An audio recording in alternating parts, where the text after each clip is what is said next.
ඔයගොල්ලෝ අද ඇවිල්ලා තියෙන්නේ ලඝු ගණක ගානක් විසඳන්න. හරිද? එතකොට මේ ගාන ඔයගොල්ලන් ගිය අවුරුද්දේ ආපු පාස් පේපර් ගානක් ඇත්තටම මම ගත්තේ. අපි බලමු ලඝු ගණක ඒ වගේ මේක දර්ශක ගැනත් ඉගෙන ගන්න දෙයක් තියෙනවා. ඒ නිසා තමයි මම මේ ගාන ටිකක් තෝරගත්තේ. මොකද දර්ශක සහ ලඝු ගණක බැරීම කෙනෙක්ට උනත් කොහොමද ගොඩ දා ගන්න පුළුවන් විදිය මම මුලින් ඉඳන්ම කියනවා. එහෙනම් අපි ගානට යමු. හරි.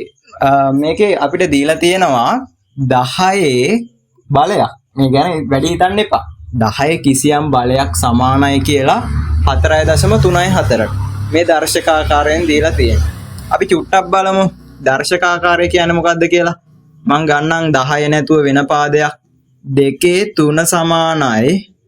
අපි දන්නවා කීයද? 8යි. දන්නවනේ. එතකොට 2 3 සමානයි 8යි. මේ දර්ශකාකාරය. මේකේ ලඝු ගණක ආකාරය ලියන්න කිව්වොත් අපි කොහොමද ලියන්නේ? ලඝු ගන්නකොට අපි කියන ලඝු කියන්නේ මොකද්ද? log log නේද? ලඝු පාදය වෙන්නේ මෙන්න මෙයා. මෙයානේ පාදය. දෙකේ පාදය. ලඝු දෙකේ පාදයට 8 කියන අගය නැත්නම් 8 කියන අගය සමාන වෙන බලය තමයි 3. එහෙනම් ලඝු දෙකේ පාදයට 8 මෙතෙන්ට එනවා. සමානයි කියනොත් 3 වෙනවා. ඕක හොඳට දැනගන්න ඕනේ.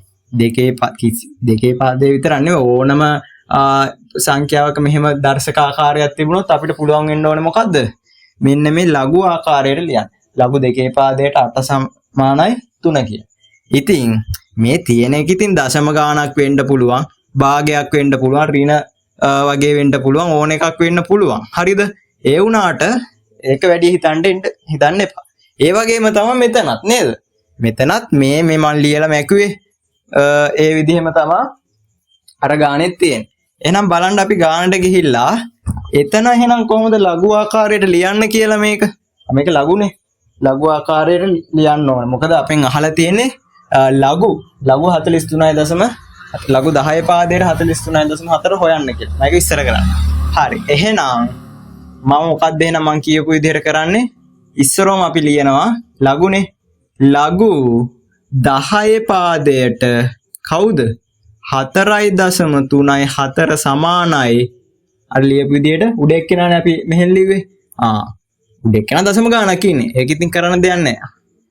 6යි 3යි 7යි 5යි. ඔය විදිහට ලියන්න පුළුවන්. හරි. මේ පුතේ ලඝු 10 කියන එක අපි කෙටියෙන් ලියුවොත් තමයි මේ LG කතාව. log කියන එක log 10 පාදයේ කියන එකට විශේෂ කරලා අපි ලඝු කියලා කියනවා. ඒක ඔයගොල්ලෝ දැනගන්න. හරි. එහෙනම් මෙතන අපිට ලියන්න පුළුවන් ලඝු 4.3යි 4 සමානයි කීයද? 0.6යි 3යි 7යි 5 කියලා. හරිද? එවලද මල්ලිව? හරි. මේ විදිහට අපිට ලියන්න පුළුවන්. හරි. ඉතින් මේකනේ මේ තියා නෑ මේ තියෙන 43.4ක් හොයන්න. මේක රිටි ගහන්න බෑ. මේ අපි හොයලා තියෙන ලඝු 4.3යි 4. මේක ඇසුරෙන් මේක හොයන්න පුළුවන් වෙන්න ඕන. තේරුණාද? ඒක පොඩ්ඩක් අවධානයෙන් ඉන්න ඕනේ. නැත්තම් සමහර කට්ටිය මේකට රිටි ගහලා එන්න ඉඩ තියෙනවා. ගිය පාරේ එහෙම කරපු ළමයි හිටියා. ඒ නිසා. හරි. එහෙනම් මොකද්ද කරන්න ඕනේ? එහෙනම් ලඝු මොකද කරන්න ඕනේ?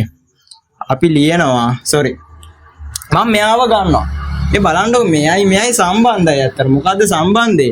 43.4 කියන්නේ අපිට ලියන්න පුළුවන් නේද? 4.3යි 4 ඒවා කීයක්ද? 10ක්. ඉතින් ඕකනේ සම්බන්ධය.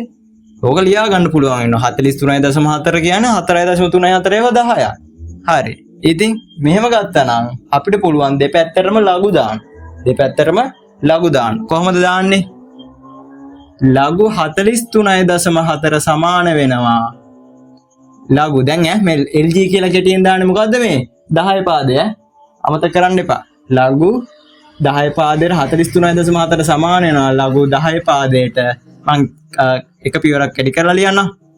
වැඩි කිරීම 10 කියලා ඔහොම දාන්න පුළුවන්. හරි. එහෙනම් ලඝු 43.4 ලියන්න පුළුවන්. අන්න ලඝු ගණක නීති පාවිච්චි කරලා. ලඝු ගණක නීතිවලදී ඔයගොල්ලෝ ඉගෙන ගන්නවා ලඝු ගුණිතයක් තියෙනකොට අපිට ඒක වෙන වෙනම දාද්දී එකතු කරලා ලියන්න පුළුවන්. ලඝු එකතුවක් විදිහට ලියන්න පුළුවන්. එහෙනම් මෙතනදී මොකද්ද කරන්නේ අපි? ලඝු මේ බලන්න 4.34 කියන එක මම ලියනවා 3.4 ධන ලඝු 10 කියලා ලියන්න පුළුවන් මේක. මෙතන ගුණිතයක් නේ තියෙන්නේ. ගුණිතයක් තියෙද්දි අපි මොකද්ද ලඝු ගණක නීතිවලදී කරන්නේ? ලඝු එකතුවක් විදිහට ලියනවා. ලඝු බෙදීමක් තිබ්බොත් තා මොකද කරන්නේ?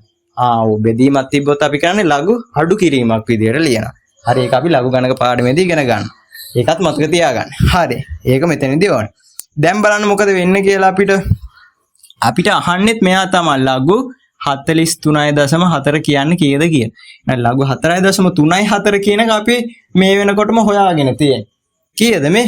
ලඝු 4.34 කියන්නේ 0.63775 ධන LG 10 ලඝු 10. ඒක ටිකක් පේන්නේ නැහැ වගේ නං මේ බලන්න.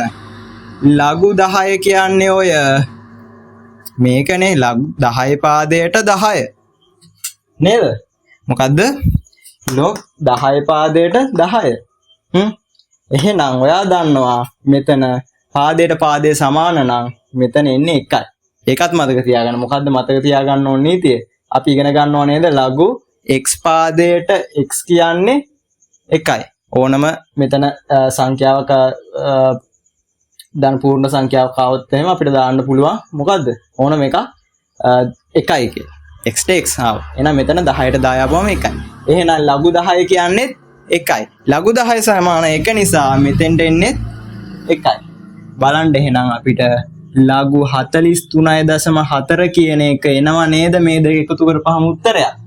ඒක තමයි බලන්න කොච්චර ලේසිද කියලා. 1.5 මම කෙලින්ම එකතු කරලා දානවා 6යි 3යි 7යි 5යි කියලා.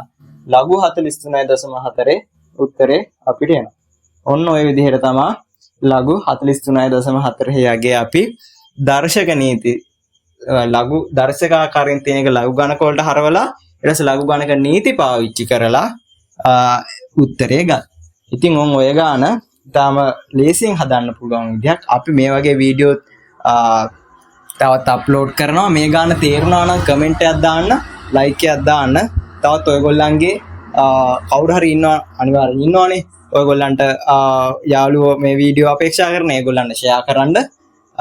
තවත් ඔයගොල්ලන්ට අවශ්‍ය පාඩම් මාතෘකා තියෙනවා නම් ඒකත් යටින් කමෙන්ට් දාන්න. අපි ඒ සම්බන්ධ වීඩියෝ ඉදිරියේදී ගේන්න බලාපොරොත්තු වෙනවා. එහෙනම් ජය වේවා නංගි මල්ලි ඔයගොල්ලන්ට මේ සැරේ O level විභාගෙට ඒ සාමර්ථයකට යන්න ඉතාම හොඳ අවස්ථාවක් ලැබෙන්න කියලා ප්‍රාර්ථනා කරනවා. එහෙනම් හැමෝටම උසරණයි ජය වේවා.